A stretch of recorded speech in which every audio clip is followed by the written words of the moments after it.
Welcome back to my channel Dubai ముచ్చట్లు. Building చూసినావు కదా, గాలిలో బిల్డింగ్. ఆల్రెడీ ఒక వీడియో చేసిన దీని మీద, అండ్ మళ్ళీ దాని మీద వీడియో చేద్దామని కాదు. ఇక్కడ మనం వరల్డ్ ట్రేడ్ సెంటర్లో ఉన్నాం, అప్పుడే ఆఫీస్ అయిపోయింది. ఇక్కడ సంత వారేసి కూర్చున్నా. అయితే మ్యాటర్ ఏంటంటే మావా, ఈత చెట్లు, ఈత పళ్ళు కనిపిస్తున్నాయి. అమ్మ, ఈత పళ్ళు తిని ఎన్ని సంవత్సరాలు అవుతుందో కూడా తెలియదు. ఊర్లో ఉన్నప్పుడు అయితే సమ్మర్లో పని కట్టుకొని మరి పోయి దొంగతనం చేసుకొని తినేది. పక్క లాక్కొని దొంగతనం చేసుకొని తింటే ఆ సుఖమే వేరు కదా, అట్లుంటుంది మరి.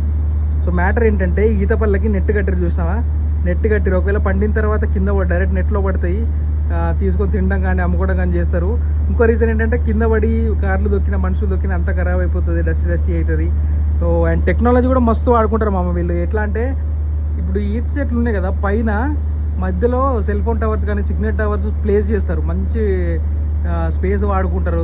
అంటే సపరేట్గా స్టేషన్ లాగా పెట్టుకోవాల్సిన అవసరం లేదు, దీన్నే ఫిక్స్ చేసి సిగ్నల్ తెప్పించుకుంటారు. మనలో టెక్నాలజీ మస్తు ఉంటుంది. అది మరి దుబాయ్ ముచ్చట్లంటే.